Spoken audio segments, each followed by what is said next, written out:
주 예수 나를 위해 이 세상 오셔서 날 구속하시는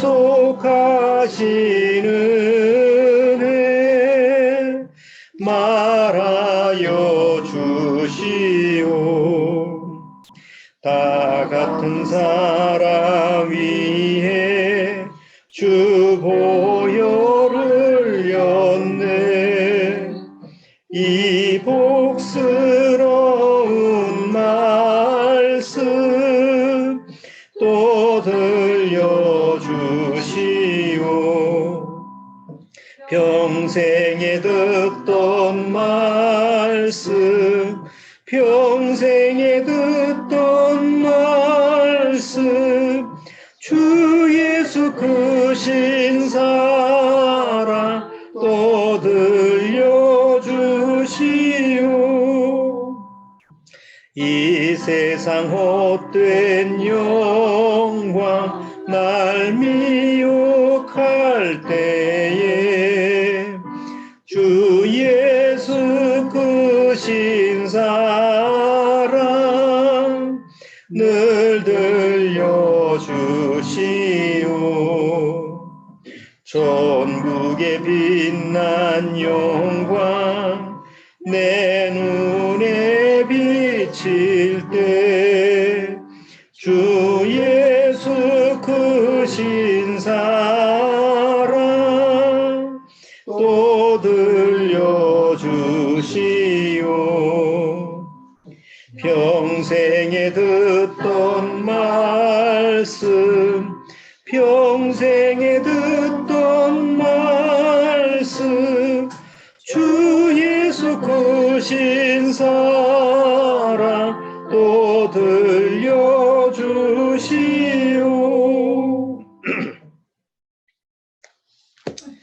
자, 오늘은 출애굽기 20장 내용을 같이 한번 살펴보도록 하겠습니다.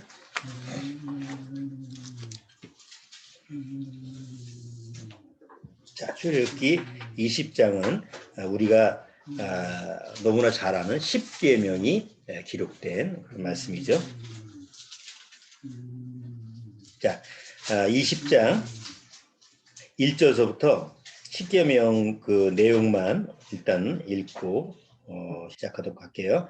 18절, 20장 1절서부터 17절까지, 18절인가요? 17절까지 같이 쭉 한번 읽어보겠습니다.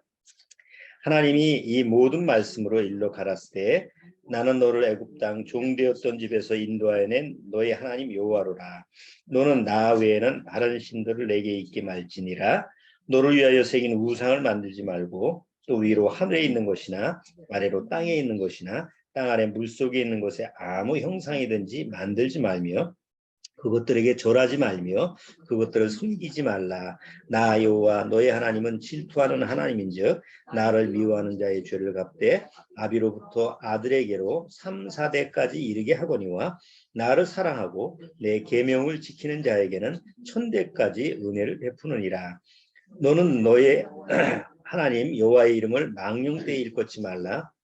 나 여호와는 나의 이름을 망령되이 일컫는 자를 죄 없다 하지 아니하리라. 안식일을 기억하여 거룩히 지키라. 엿새 동안은 힘써 내 모든 일을 행할 것이나 제7일은 너의 하나님 여호와의 안식일인즉 너나 내 아들이나 내 딸이나 내 남종이나 내 여종이나 내 육축이나 내 문 안에 유하는 객이라도 아무 일도 하지 말라. 이는 엿새 동안에 나 여호와가 하늘과 땅과 바다와 그 가운데 모든 것을 만들고 제7일에 쉬었음이라.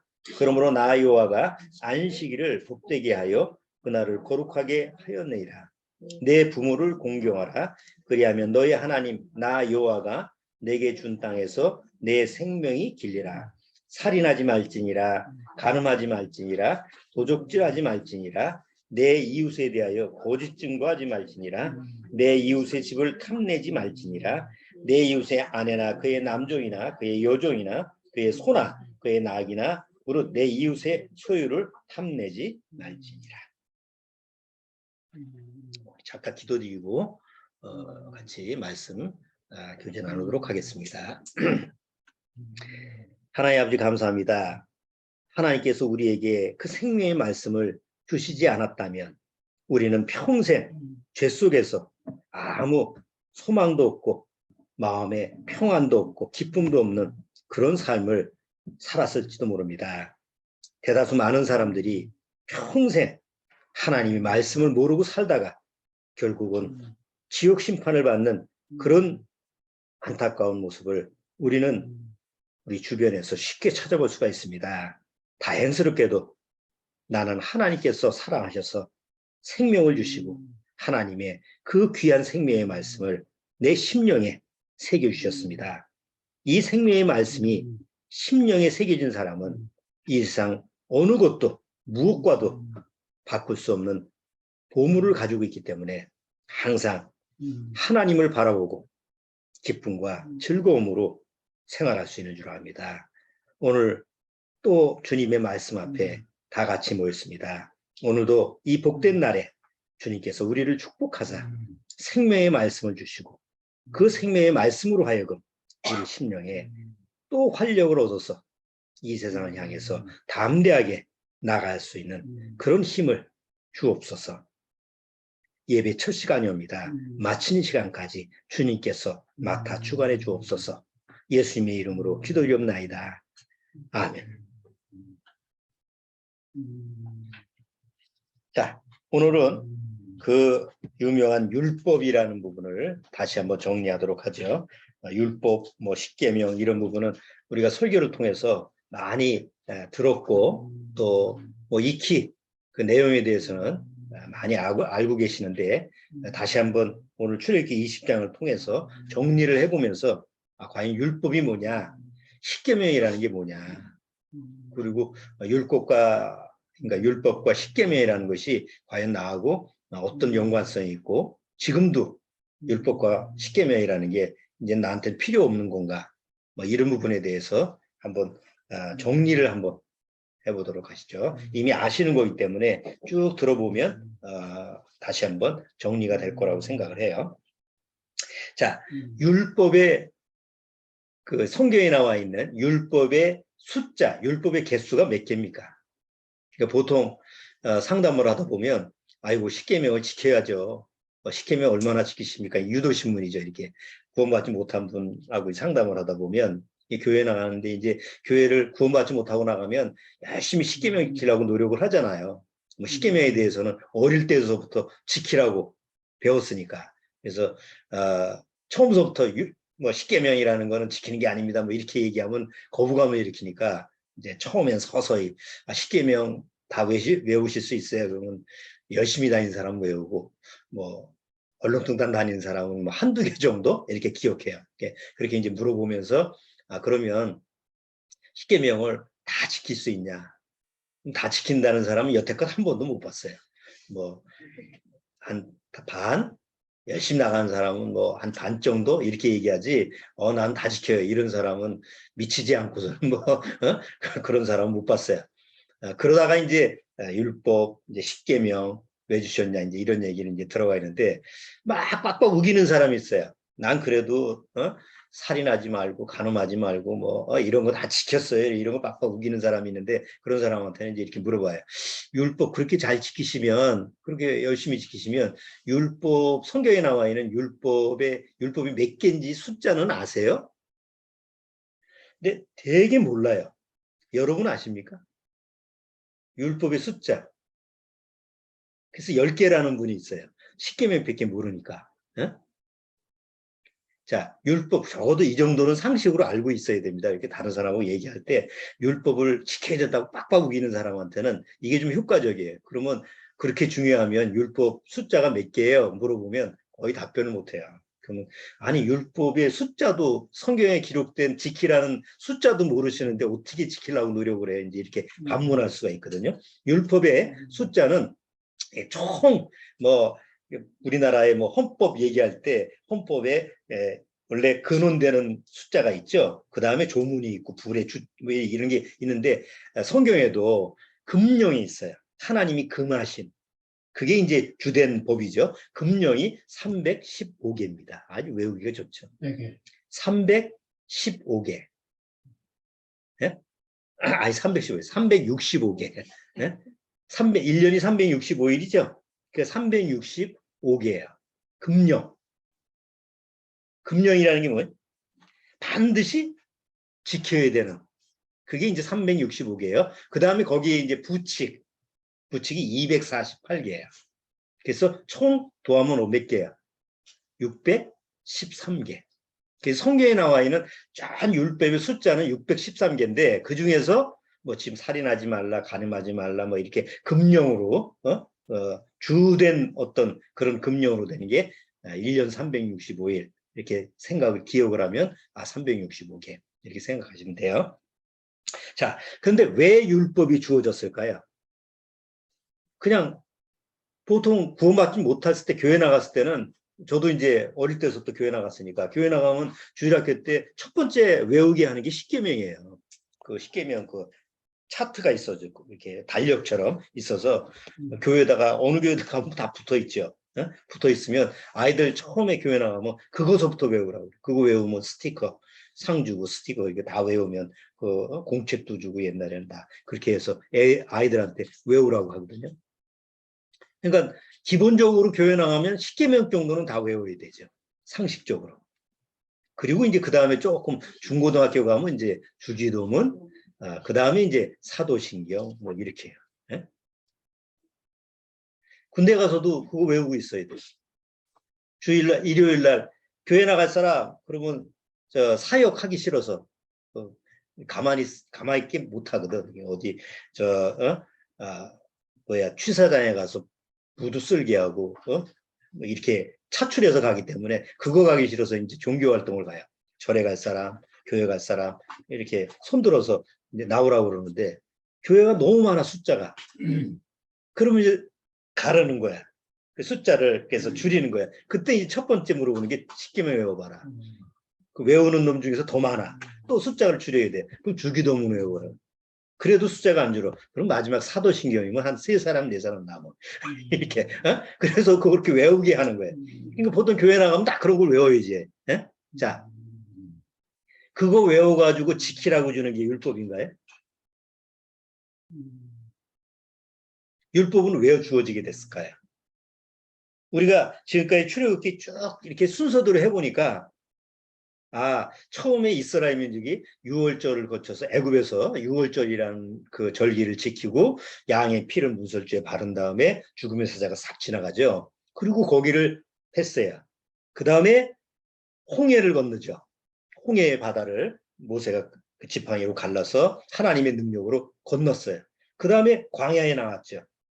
사막 가운데 나와서 물이 없다고 또 난리를 치니까 반석에서 물을 쳐서 물을 줬어요. 그 다음에 먹을 것이 없다고 또 난리를 치니까 하늘에서 뭐가 내렸어요? 만나가 내렸어요. 또 고기 없다고 하니까 또 메추라기가 와서 또 고기를 먹게 했어요. 또 조금 있다가 아말렉이라는 존재가 또 쳐들어왔어요. 그래서 또 하나님이 또 승리하게 해줘요. 이렇게 광야를 쭉 지나가 보면 사실 이스라엘 민족한테는 법이라는 게 없었어요. 법이라는 게 없었죠. 그럼 계속 뭐 하나님 앞에서 뭐가 잘못인지도 모르고 그냥 불평불만만 해요. 근데 하나님이 요것들 봐라. 이 말을 저렇게 지질이 안 들어서 어떻게 되겠어. 그래서 내가 몇 개 지켜야 될 명목을 이렇게 써가지고 요거 너희들 지켜. 응? 이렇게 줘야 되겠다. 이렇게 하나님이 하신 적이 없죠. 지금까지. 보통 우리가 무슨 그 단체를 만들잖아요. 개모임에서는 그런 거 없겠지만 무슨 동호회 아니면 무슨 무슨 회 이렇게 모임을 하나 만들면 꼭 모임 만들고 나서 그 다음에 뭘 정하죠? 모임의 규칙을 정하죠. 늦게 오면 벌금 얼마, 뭐 빠지면 벌금 얼마, 뭐 어쩌고 저쩌고 해서 이런 걸 만드는 이유가 뭐예요? 결속력을 갖고 그리고 질서를 지키기 위해서 그런 거 아니에요. 그럼 이스라엘 민족이 적어도 한 250만 명이 250명도 아니고 250만 명 정도가 사막에서 이렇게 돌아다니는데 법이 없이 돌아다닌다는 건 난리 그렇잖아요. 만약에 법이 없이 무질서하게 사람들을 모아놨다고 생각해보세요. 옛날에 미국에서 LA인가요? 언제 전기가 나간 적이 있죠? 한꺼번에 미국에서 한 도시가 깜깜해졌어요. 순간적으로 뭐가 일어났죠? 완전히 무법천지가 됐어요. 상점이 다 털리고 그러니까 사람들이 법이 없으면 법이 딱 있으니까 그래도 교통법규 지켜서 차가 딱 정차선에 서고 또 사람도 또 횡단보도 지나가고 아니면 길에 뭐 침 함부로 안 뱉고 뭐 이렇게 하지. 법이 있으니까. 만약에 법이 자 오늘서부터 법을 안 지켜도 됩니다. 우리는 법 없이 살아갑시다 하라고 만약에 딱 정했다고 하면 그 다음에 어떻게 할까요? 사람들이. 무법천지가 되면. 무법천지가 천국일까요? 지옥일까요? 그야말로 지옥이에요. 왜? 인간 안에 성품 자체가 악하기 때문에 법이라는 테두리가 없으면 난리예요. 그런데 지금 이스라엘 민족이 한 3달이 지났거든요. 애굽에서 나온 지 3달 정도 지났어요. 근데 사실 그들한테는 뭐가 없었어요? 법이라는 게 없었어요. 애굽에 있었을 때는 그나마 애굽이라는 법의 통제를 받았지만 애굽에서 나온 다음에는 사실 이스라엘을 통제하는 법이 따로 없었어요. 법이 없다고 그래서 이스라엘 민족이 무법천지였던가요? 물론 없으면 막 하나님 앞에 물 달라 저 먹을 거 달라 고기 달라 뭐 이렇게 이제 소리를 치고 그랬지만 그것 때문에 폭동을 일으키고 그러지는 않았어요. 왜? 적어도 이스라엘 민족은 하나님의 존재라는 건 알고 있었거든요. 그리고 하나님이 이렇게 우리를 이끌어 오셨지 정말 하나님의 은혜가 이렇게 우리한테는 중요한 거구나 이런 정도는 다 알고 있었어요. 그러니까 감사하죠. 그러니까 이스라엘 민족이 광야에 나와서 아주 뭐 악하고 이런 존재들이 아니에요 지금. 그나마 하나님 앞에서 우리를 이끌어 하신 그 하나님 앞에서 어떻게 내가 보답을 하지? 우리 지난주에 얘기했죠. 어떻게 하나님의 말씀을 말씀하시면 거기에 대해서 순종을 하지? 이런 마음의 자세들을 가지고 있었지. 뭐 막 폭동을 일으키고 이거 없으니까 난리를 이 정도는 지금 아니었다는 거죠. 그러다 보니까 지난주에 19장에 가서 하나님이 너희를 이렇게 독수리 날개로 쫙 인도했으니까 앞으로도 내 말을 잘 지키고 내가 뭐라고 얘기하면 잘 순종해라. 그건 법이 아니고 뭐라고 그랬어요? 그건 은혜라고 그랬어요. 하나님이 은혜로 너희를 이끌어갈 테니까 그냥 내 말에 잘 순종을 해. 이 정도라는 거죠. 그때 이스라엘 민족은 너무 감사해서 뭐라고 그러죠? 무슨 말씀이든지 하세요. 우리는 다 지키겠습니다. 자, 하나님이 보실 때는 이스라엘 민족이 어떤 상태예요? 정말 무능력한 상태예요. 그리고 사막이니까. 사막에서는 그야말로 뭐 스스로 할 수 있는 게 아무것도 없잖아요. 물이 나는 것도 아니고 먹을 것도 없고 농사 질 수 있는 것도 아니고 누가 쳐들어오면 막을 수 있는 것도 아니고 이스라엘 민족이 할 수 있는 건 아무것도 없어요. 그걸 누가 제일 잘하느냐면 하나님이 제일 잘하시는 거예요. 그러니까 하나님이 하나님 마음에서는 그 250만 명 되는 이스라엘 민족을 하나님의 약속의 땅으로 이끌어갈 때 내가 제일 책임져야지. 뭐 부족한 거 있으면 내가 다 줘야지. 뭐 내가 다 해줘야지. 이런 마음으로 지금 이끌고 가시는 거지 뭘 요구하는 게 없는 거예요. 그런데 다 해주고 그러는데 이스라엘 민족이 아이고 뭐라도 얘기해 보세요. 난 당신을 위해서 뭐든지 할 수 있어요. 그럼 어떻게 할 거예요? 아니 예를 들어서 내 아이가 지금 한 초등학교 정도 돼서 아이 입히고 먹이고 다 뭐 공부시키고 다 엄마가 아빠가 다 하잖아요. 다 하는데 아이가 곰곰이 생각해 보니까 부모한테 너무 미안한 거야. 학교도 보내줘. 하루 세끼 간식 다 해주니까 내가 뭐라도 해야 될 것 같아. 예? 그래서 엄마 아빠의 은혜가 너무 감사해서 내가 이젠 돈 벌어서 보탤게요. 나중에 커가지고 내가 할 수 있는 능력이 돼서 뭐 자식이 그렇게 얘기하면 그건 정당한 거지만 아직 능력이 안 되는 아이가 그렇게 얘기한다고 한다면 엄마 아빠는 뭐라 그러겠어요? 아이고 기특하고 효자구나. 그래 뭐래도 한 푼이라도 벌어와라. 무슨 앵벌이 시키는 거? 그런 부모가 없잖아요. 그걸 자꾸 고집하면 화를 내지. 너 가서 공부나 해. 그렇잖아요. 그럼 하나님 편에서 인간 이스라엘 민족을 봤을 때 아무것도 할 수 없어요. 저 인간들은 하나님을 위해서 할 수 있는 게 아무것도 없어요. 그래서 원하지도 않고 구하지도 않았어요. 그런데 이스라엘 민족이 스스로 뭐든지 얘기해 보세요. 나 하나님 위해서 뭐든지 할 수 있어요. 이렇게 얘기했을 때 하나님 마음이 어떻겠냐. 저것들이 자기 자신을 몰라도 너무 주제 파악을 못하는구나. 응? 그래서 하나님이 태도를 싹 바꿔서 이스라엘 민족 국민하고 저 백성하고 경계를 딱 차죠. 그리고 너희 저 이스라엘 백성으로 하여금 내 앞에 가까이 오지 말라게 하라. 가까이 오지 못하게 해라.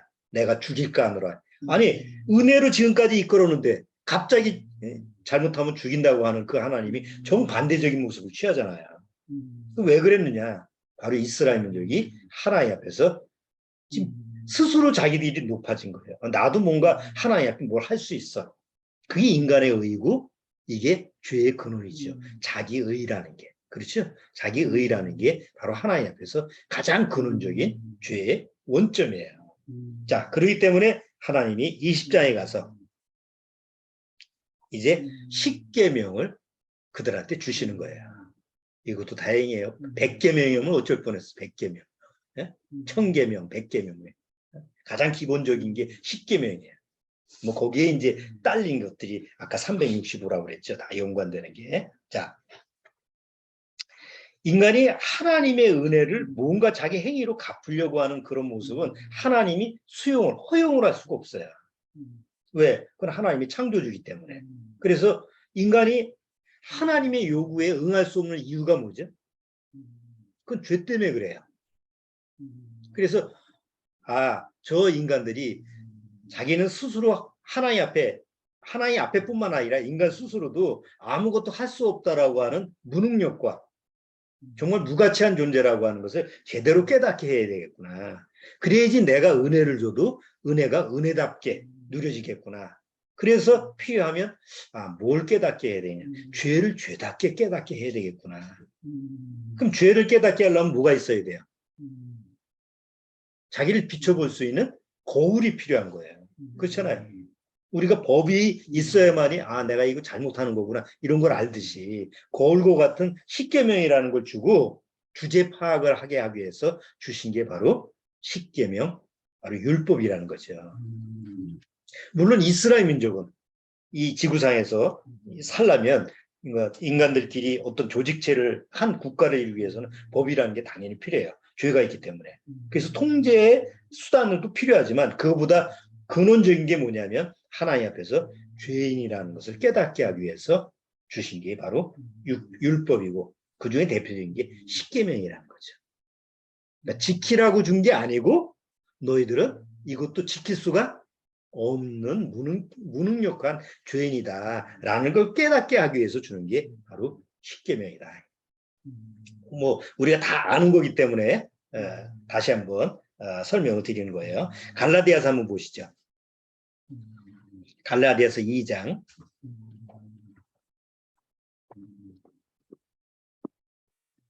저 신약의 갈라디아서.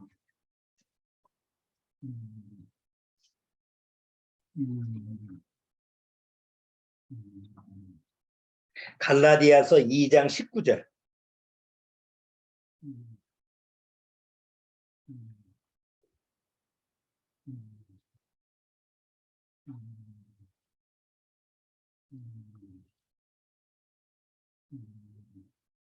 자, 갈라디아서 2장 19절에 보면 제가 읽어볼게요. 내가 율법으로 말미암아 율법을 향하여 죽었나니 이는 하나님을 향하여 살려 함이니라. 율법을 주신 목적은 바로 율법을 통해서 내가 하나님 앞에 죽은 자다. 죽을 뻔한 자가 아니에요. 하나님 앞에서 나는 죽은 자다라는 것을 깨닫게 하기 위해서 율법을 주셨다고 여기 갈라디아에서 기록되어 있죠. 자, 만약에 율법을 지켜서 사는 거라고 한다면 내가 지키면 나한테 뭔가 생명을 줘야 돼요. 그런데 성경에서 기록은 그런 게 없어요. 율법은 죽이는 거예요. 율법은 내가 죽었다라고 하는 것을 하나님 앞에서 드러내는 거예요. 그러면 율법을 모르는 사람은 절대 하나님 앞에서 자기 자신이 죄로 죽었다는 사실을 알까요, 모를까요? 모르죠. 근데 율법을 알았다고 해도 율법을 통해서 내가 하나님 앞에서 죽은 자구나라는 걸 깨닫지 않고 자꾸 율법을 지켜서 내가 난 지금 살아있는데 이 삶을 계속 유지할 거야. 율법을 지키면은 마치 내가 하나님 앞에서 생명을 얻는 것처럼 그렇게 가르치잖아요, 교회에서. 만약 그걸 그렇게 알고 있다면 절대로 그런 지식을 가지고는 하나님 앞에서 난 죽었구나라는 것을 깨달을 수가 없어요. 여러분 다 처음 구원에 대한 상담을 받을 때 십계명 다 들으셨을 거예요.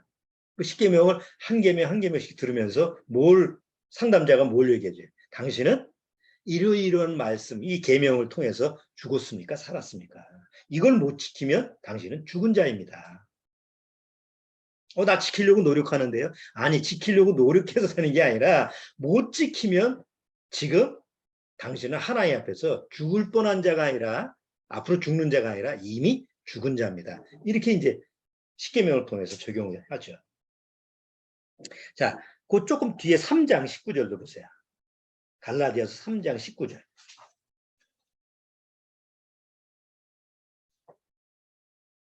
자, 갈라디아서 3장 19절. 그런즉 율법은 무엇이냐? 정확히 물어보죠. 성경에서는. 율법은 무엇이냐? 율법은 뭐라고 그래요? 범법함을 인하여 더한 것이라 천사들로 말미암아 중보의 손을 빌어 베푸신 것인데 약속하신 자손이 오시기까지 있을 것이라. 영원한 게 아니고 기간이 있어요. 언제까지? 약속하신 누구예요? 예수님이 오실 때까지만 유효한 거다. 예수님이 오실 때까지만 필요한 거다. 예수님이 오시면 더 이상은 이제 필요치 않은 거다라고 성경은 기록하고 있는 거예요. 자, 그래서 하나님이 율법을 주실 때는 한 언어로만 주셨어요. 그렇죠? 율법이 모든 사람한테 필요한 거라고 한다면 하나님은 모든 사람한테 모든 사람의 언어를 줘야 돼요. 하나님은 이스라엘 민족의 하나님만은 아니잖아요.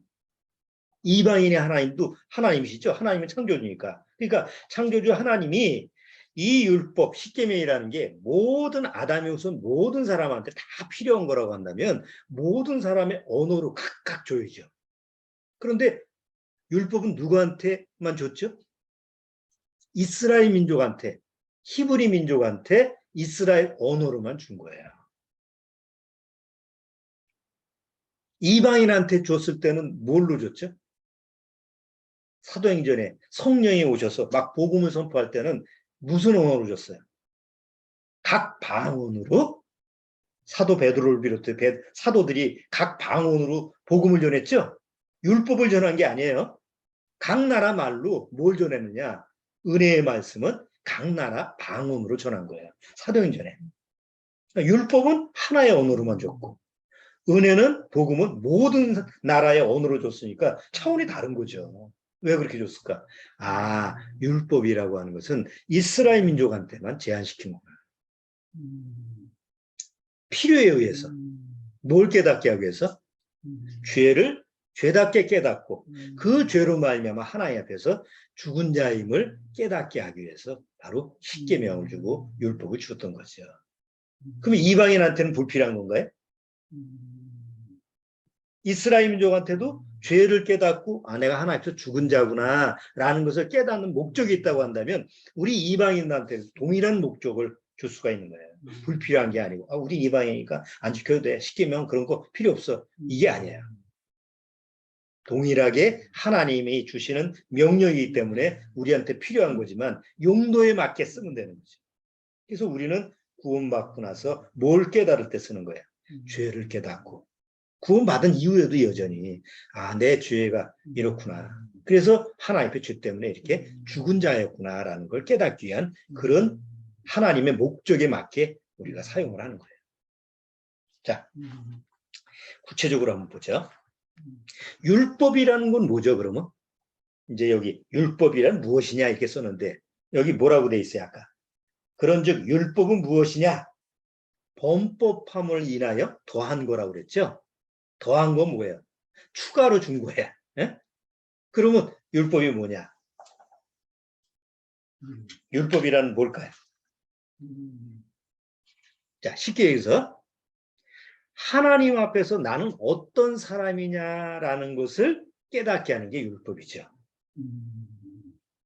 하나님 앞에서 나는 어떤 사람이냐. 아니, 이스라엘 민족이 내가 독수리 날개로 너희를 이렇게 이끌어왔으니까 너희는 내 말을 잘 순종하고 내가 명령을 하면 잘 복종하고 순종하면 돼. 이렇게 하나님이 얘기했는데 이스라엘 민족이 뭐든 얘기하세요 했는데 다 지킬 게니까 그렇게 얘기해서 그 다음에 주어진 게 십계명이잖아요. 그러면 십계명을 통해서 이스라엘 민족은 뭘 깨달아야 돼요? 하나님 앞에서 나라는 존재. 나는 누구지? 나는 하나님 앞에서 어떤 존재지? 라는 거를 깨닫는 게 바로 십계명의 그 율법의 목적이에요. 그러니까 이스라엘 민족은 율법을 통해서 뭘 깨달아야 돼요? 아, 나는 하나님 앞에서 이런 존재구나. 자, 1계명이 뭐죠? 1계명이 뭐예요? 나 외에 다른 신들을 내게 있게 하지 말지라. 이게 뭐 쉽게 해서 뭐예요? 여기 성경 출애굽기 20장에는 길게 써 있는데 애들은 외우기 쉽게 하라고 해서 짧게 이렇게 나 외에 다른 신을 섬기지 말라. 이렇게 이제 짧게 줄였잖아요. 자, 1계명. 나 외에 다른 신을 섬기지 말라. 이 계명을 통해서 나는 하나님께서 어떤 존재라는 걸 깨달을 수가 있죠. 1계명을 딱 보면서. 구원받지 못했을 때는 그걸 어떻게 적용을 해요? 아, 그래서 나는 기독교인이 돼야 되는 거구나. 나는 하나님 믿어야 되는구나. 부처님, 뭐, 마호메트 이런 거 믿지 말고, 무당 믿지 말고, 난 교회 나가면 1계명 지키는 거야. 그렇죠? 대다수 교회 나가는 사람들이 1계명은 다 지킨다고 해요. 왜? 교회를 나가니까. 나는 하나님을 믿으니까. 나는 믿으니까 다른 신을 섬기는 게 아니야. 그래서 1계명은 다 지킨다고 그래요. 상담할 때 1계명 지키세요. 교회 나가면 다 꾸대. 왜? 하나님 믿으니까. 근데 1계명을 통해서 내가 하나님 앞에 어떤 존재라는 걸 깨닫는 거예요? 못 깨닫는 거예요? 그렇게 그런 식으로 받아들이면 못 받아들이는 거죠. 왜? 난 기독교인이고 하나님을 아버지라고 부르는 사람이니까. 근데 구원받지 못한 사람은요. 1계명을 지킬 수 없어요. 왜요? 내가 섬기는 건 누구예요? 내가 섬기는 건. 교회를 나가고 하나님을 아버지라고 부르고 하나님 믿어도 구원을 받지 못하면 내가 진짜 섬기는 사람은 누구예요? 내 신이 누구예요? 그렇지, 나지. 까맣게 그걸 모르는 거예요. 하나님 앞에서 나는 어떤 존재지? 나는 내가 하나님하고 사는 사람이야. 나는 내가 신이야. 그 까맣게 몰라요. 알 수가 없어요. 구원받지 못하면 자기가 신이라는 존재를 모르잖아요. 근데 1계명을 통해서 뭘 깨달을 수 있느냐? 당신은 지금 구원받지 못했고 당신 안에 하나님의 영이 없기 때문에 당신의 신은 당신이에요. 지금까지 살아오면서 누구 멋대로 살아요? 누구 마음대로 살아요? 내 마음대로 살고 내 마음대로 행동하고 내가 주인이죠. 그러면 1계명을 지키는 거예요? 못 지키는 거죠. 이스라엘 민족이 하나님 앞에서 이스라엘 민족은 누구만 섬기는 민족이에요? 하나님만 섬기는 민족이잖아요. 입만 벌리면 하나님 아버지고. 그렇죠? 하나님이라는 그 존재 안에서 사는 게 이스라엘 민족이에요. 이스라엘 종교니까. 그런데 거기서 죄를 깨닫지 못해. 하나님 앞에서 자기가 하나님 앞에 죄인임을 깨닫지 못해. 1계명서부터. 그런데 어느 날 하나님 앞에 가보니까 내가 하나님을 믿어도 여전히 내 안에는 하나님의 영이 없구나. 하나님의 자리가 없구나. 하나님 자리에 내가 들어가 앉아 있구나. 그걸 깨닫게 되면 그때서부터 나는 하나님 앞에서 죄인임을 시인하는 거예요. 그래서 구약시대에도 십계명 율법을 통해서 자기가 어떤 존재라는 걸 제대로 아는 사람은 구원받은 사람이에요. 구약시대에도. 그런데 맨날 죽으라고 외우고 지키려고 애썼던 사람들은 아시죠? 서기관, 바리새인들, 종교인들. 얼마나 사도 바울은 뭐라고 그래요? 나는 율법을 지키는 자다. 난 모태서부터 태어나서 율법 바리새인 중에 바리새인이고 율법으로는 흠이 없는 자래. 율법으로는 흠이 없는 자라고 할 정도로 아주 그냥 십계명을 철저히 지켰던 사람이에요. 사도 바울이. 그런데 사도 바울이 마지막에 늘 걸리는 게 있었죠. 로마서를 보면 율법의 십계명에 탐하지 말라라는 계명이 없었다면 내 안에 탐심이 있었다라는 걸 난 결코 깨닫지 못했을 거다. 어느 날 보니까 사도 바울이 그러니까 구원받기 전에 어느 날 다시 율법 십계명을 보니까 내 안에 탐심이 있다라는 걸 깨닫고 비로소 하나님 앞에 나는 죄인입니다. 난 죽은 자입니다라는 걸 난 시인했다. 이게 로마서 6장, 7장 얘기잖아요.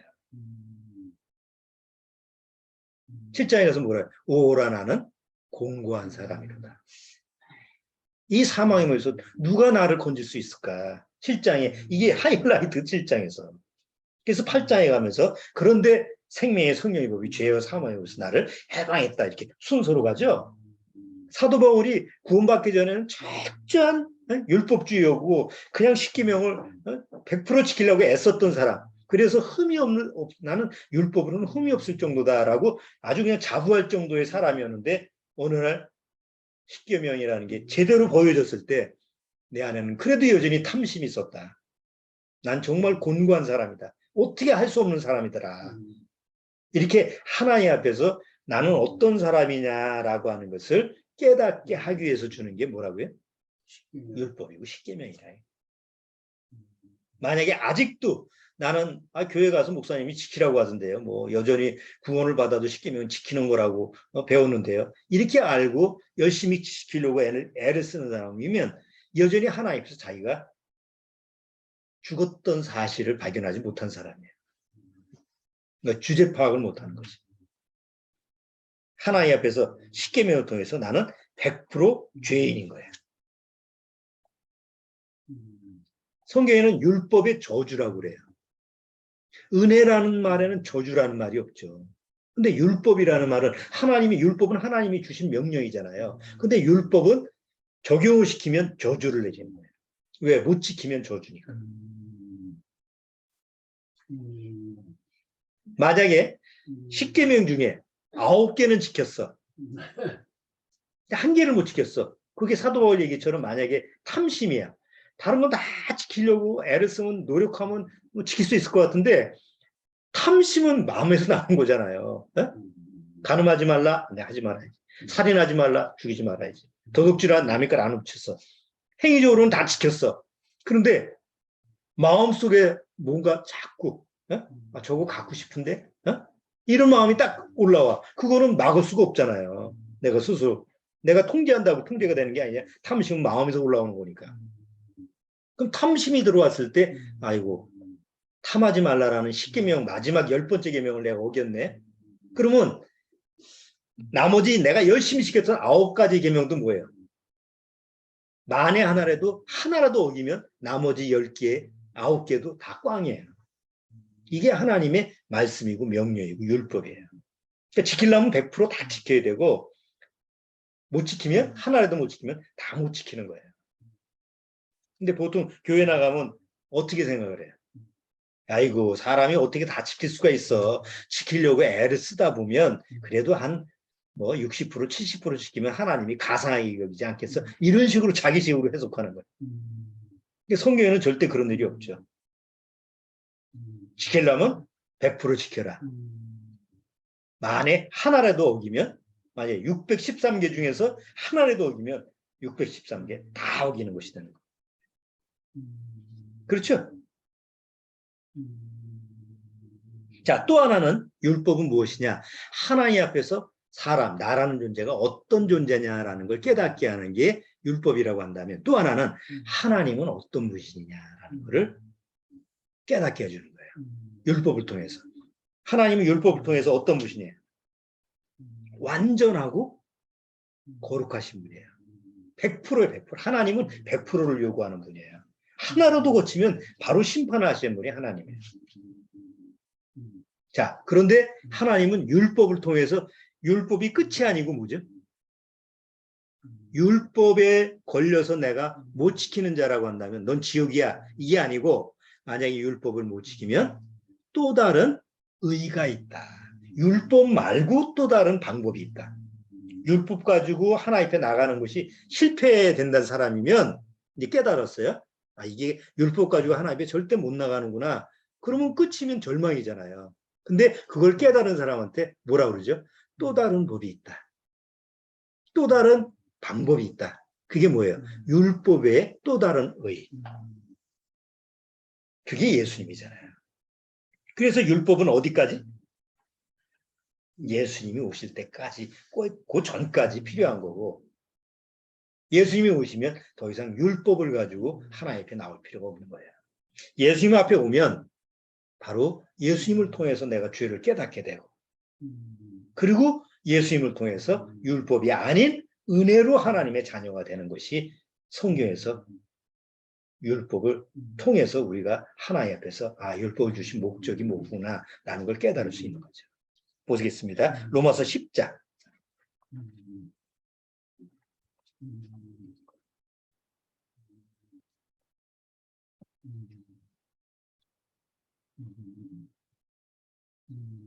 로마서 10장.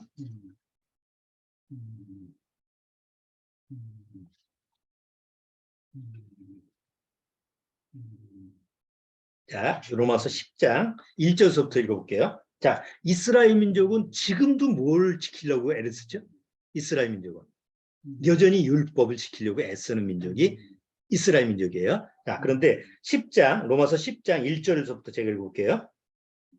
형제들아, 내 마음에 원하는 바와 하나님께 구하는 바는 이스라엘을 위함이니 곧 저희로 구원을 얻게 함이라. 내가 증거하노니 저희가 하나님께 열심히 있으나 지식을 쫓는 것이 아니라 하나님의 의를 모르고 자기 의를 세우려고 힘써 하나님의 의를 복종치 아니하였느니라.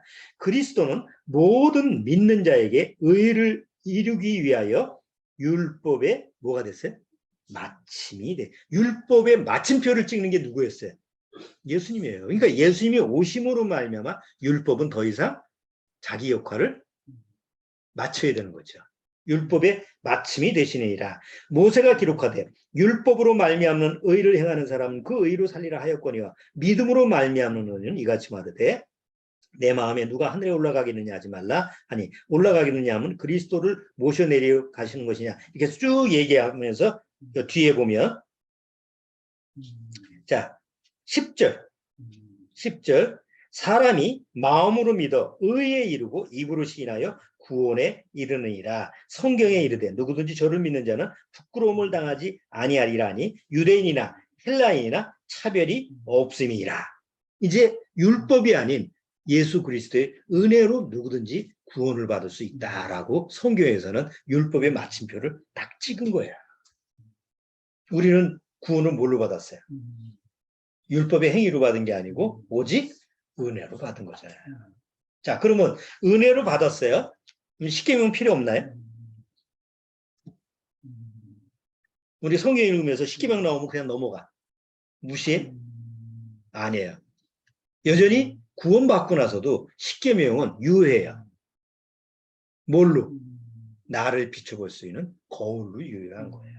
아, 하나님 앞에서 구원을 받았지만 여전히 죄의 육신이 있기 때문에 여전히 하나님 앞에서는 죄인이고 여전히 나는 하나님 앞에서 죽어 있었던 자인데 누구 때문에 사는 거예요? 예수님 때문에 난 살아난 자지. 그래서 예수님이 오셨을 때 내가 새 계명을 주노니. 그러니까 우리말 번역에는 자꾸 계명이라는 말로 돼 있기 때문에 자꾸 계명 지켜야 되는데 이런 뭔가 이제 그런 마음 압박감을 가지고 있어요. 근데 영어 성경 보면 명령이에요. 하나님의 명령. 이게 이제 번역이 그렇게 적용돼야 되는데 자꾸 계명 얘기하니까 그게 이제 세뇌가 돼가지고 계명하면 계명만 들으면 자꾸 지켜야 된다는 생각이 너무 어릴 때서부터 교육을 그렇게 받아왔으니까. 근데 성경에 나오는 계명이 다 하나님의 명령이라는 말씀이에요. 명령은 율법만 명령이 아니죠. 성경의 모든 말씀이 다 하나님이 오시는 그 하나님의 명이잖아요. 자, 요한복음 13장 보고 우리 마무리하시죠. 요한복음 13장.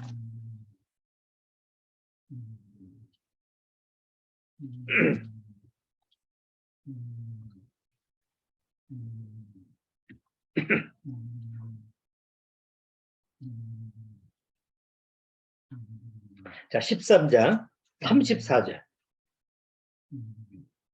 자, 13장 34절 같이 한번 읽어보세요. 새 계명, 그러니까 새 명령을 너에게 주노니 서로 사랑하라. 내가 너희를 사랑한 것 같이 너희도 서로 사랑하라. 이게 새 명령이에요. 예수님의 새 명령이에요. 율법의 마침표를 찍은 예수님이 또 다른 율법을 우리한테 준 게 아니고 새 명령을 주셨어요. 그게 뭐예요? 여기 새 명령을 너에게 주노니 뭐라라고? 서로 사랑하라. 그러니까 구원을 받아도 제일 못 지키는 게 뭐예요? 사랑하라. 이게 안 돼. 그러니까 그만큼 이게 적용하기가 어려운 거예요. 불가능한 게 아니라 하나님이 예수님 명령을 주셨는데도 이게 거기에 순종을 안 하기 때문에 그래요. 오죽하면 내가 사랑이한테 사랑이라는 이름을 줘줬을까? 가장 중요하고 너무 핵심적이고 가장 뭐 다른 단어가 불필요해. 구원받고 나서 1계명서부터 5계명까지가 자, 나 외에 다른 신을 섬기지 말라. 이게 뭐예요? 하나님만을 사랑하는 거죠. 그러니까 하나님을 사랑하면 두 번째, 하나님 대처하는 우상을 안 만들잖아요. 세 번째, 하나님의 이름을 망령되이 일컬지 않죠. 아니 하나님을 사랑하는데 하나님 이름을 함부로 하질 않을 거 아니에요. 그 다음에 안식일을 지키는 건 뭐예요? 하나님과의 교제니까. 그건 당연히 하나님을 사랑하기 때문에. 그러니까 1계명서부터 4계명까지는 구원을 받으면 자동적으로 지켜지는 거예요. 오직 하나님만 사랑하지. 내 마음에서 하나님이 계시니까 하나님만 사랑하지. 그 다음에 하나님 외에는 뭐 내가 굳이 뭐 거들떠볼 필요가 없어. 뭐 하나님으로 만족하니까. 그 다음에 하나님의 이름은 너무 거룩하니까 내가 함부로 뭐 욕하고 이럴 필요가 없어. 그렇게 안 되죠. 만족이 되니까. 구원받기 전에는 막 넌 안 되면 영화 보면 막 삿대질 하잖아. 하나님 나와봐 뭐 내 인생을 이렇게 꼬이게 하고 막 믿지도 않던 사람들도 그렇게 안 한다는 거예요. 만족이 되니까. 4계명 항상 하나님과 함께하는 걸 너무 귀하게 여기니까 날짜를 지키는 게 아니라 심령에 하나님을 모시고 사는 거예요. 그러니까 1계명서부터 4계명까지는 지키라 안 지키라 할 필요가 없죠. 자동적으로 적용이 되는 거예요. 자, 이게 1계명서부터 4계명까지는 하나님과의 사랑 관계예요. 5계명서부터 10계명까지는 누구와의 사랑 관계예요? 사람과의 사랑 관계야. 그래서 내 이웃을 내 자신같이 내 몸같이 사랑하라. 3계명을 풀이할 때 그렇잖아요. 자, 부모를 공경하라. 부모를 사랑하라. 구원받으면 자동적으로 부모님의 영혼까지 사랑하니까 뭐 당연히 사랑하는 거죠. 자, 그 다음에 살인하지 말지니라. 내가 죽을지언정 굳이 내 욕심을 위해서 남을 죽일 필요는 없잖아요. 그 다음에 간음하지 말지니라. 거짓 증거하지 말지니라. 또 마지막 뭐 빠진 게 있나요? 그래. 도둑질하지 말지니라. 남의 거 굳이 도둑질 안 해도 되지. 예? 그래도 뭐 길 가서 돈 떨어지는 건 줬잖아 우리가. 뭐 그런 거 빼놓고 그냥 남의 거를 내 목적을 위해서 훔치고 그러진 않죠. 왜? 다른 사람을 사랑해서 도둑질하는 게 아니에요. 그렇죠? 잘 보세요. 구원을 받아도 어떤 사람은 죽이고 싶을 정도로 미울 수가 있어요. 구원을 받아도 마음에 저 사람 마음에 음욕을 품을 수 있어. 구원을 받아도 여전히 육신의 성품으로 저거 탐나는데 내가 가질 수 있어. 근데 안 해. 그 상대방을 사랑해서 그런가요? 상대방을 사랑해서 안 죽일까요? 사실 그건 아니에요. 누구를 사랑해서 안 하는 거야? 내가 나를 사랑해서 안 하는 거야. 이것까지 알아야 돼요. 자꾸 다른 사람 편에서 자꾸 10계명이라는 마지막 그 인간과 사람끼리의 계명을 적용하면 또다시 법이 돼요. 살인하지 말지라고 그러는데 왜 저 사람만 보면 밉지? 구원이 아닌가 봐. 이게 계속 그런 의문점을 가지고 있는 구원받은 이후에도 걸리는 문제예요. 저 상대방을 자꾸 사랑해야 되는데 안 돼. 구원을 받아도 이게 미운 건 미운 거야. 그럼 어떡할 거야? 근데 그거를 저 사람을 어떻게든지 사랑해야지 노력하면 또다시 계명이라는 법에 걸리는 거예요. 근데 그걸 그렇게 생각하지 말고 내가 살인하지 말지라, 가늠하지 말지라, 도둑질하지 말지라, 거짓 증거하지 탐하지 말라, 이거를 상대방 편에서 생각하지 말고 내가 나를 사랑한다고 생각해봐요. 구원받지 못하고 내가 나를 사랑하는 건 죄예요. 근데 구원받은 다음에 내가 나를 사랑하는 것은 그거는 죄가 아니고 그렇게 해야 돼요. 왜? 하나님 앞에서 나는 하나님을 사랑하는 사람이니까. 하나님이 나한테 모든 걸 주셨으니까 이제 진짜 내가 나를 어떻게 했어요? 내가 나를 사랑할 수 있어요. 진짜 나를 사랑할 수 있어요. 그러니까 내가 나를 해치는 행동을 할까요? 안 할까요?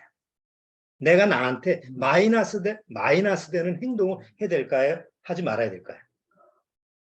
하나님을 사랑하기 때문에 내가 나한테 해야 되는 일을 해서는 안 돼요. 그러니까 나를 해치면 안 되지. 그만큼 하나님이 나를 사랑하신 것처럼 내가 나를 사랑할 줄 알아야 돼요. 그 법을 배워야 돼요. 그러니까 음식 같은 것도 막 폭식을 하고 함부로 먹고 부어라 퍼라, 뭐 술을 그냥 부어 넣고, 그건 나를 해치는 일이잖아. 구원받기 전이야 뭐 나를 해치든 말든 그냥 마음대로 해도 되지만 구원받은 다음에 뭐예요? 내 몸은 내 게 아니잖아. 내 몸은 내 게 아니까 함부로 내 몸을 사용해서는 안 되는 거예요. 남의 거 좋아 보이는 거 있어. 하나님이 다 주셨는데 그거 뭐라고 그거를, 그래서 절제가 되고 통제가 되는 거예요. 그리고 내가 주어진 만큼 만족할 수 있는 거예요. 그러면서 내가 하나님을 사랑하고 나를 사랑하는 것이 적용되는 사람은 그 다음에 이웃을 어떻게 할 수 있어요? 이웃을 사랑할 수가 있게 되는 거예요. 왜? 여유가 있으니까. 근데 구원을 받아도 내가 나를 사랑할 줄 모르는 사람은, 내가 나를 사랑하는 것이 잘 적용이 안 되는 사람은 여유가 없어요. 왜? 나를 지켜야 되는 게 바쁘기 때문에. 그러니까 다른 사람한테 여유가 없기 때문에 다른 사람을 사랑할 수 있는 그게 안 나와요. 물론 말로는 전달할 수 있지. 말로는 구원받아라, 말로는 뭐 어떻게 하라 하지만 그 사람의 심령을 사랑하는 건 그렇게 쉽지가 않아요.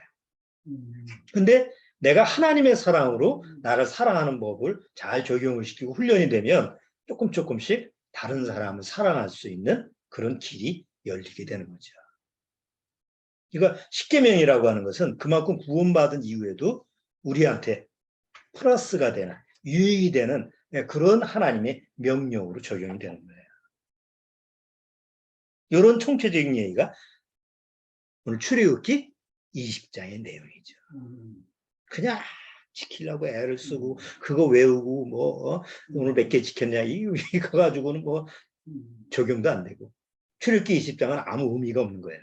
근데 지금 오늘 뭐 짧은 시간이지만 내가 정말 하나님을 사랑하고 하나님의 사랑을 받았기 때문에 하나님을 사랑하고, 그리고 이제 그 하나님의 사랑 안에서 하나님이 나를 이렇게 사랑하셨는데 나도 나라는 존재를 귀하게 여겨야지, 내가 나를 사랑해야지, 이렇게 적용을 시키면 다른 사람도 자연스럽게 하나님의 사랑으로 사랑을 할 수가 있습니다.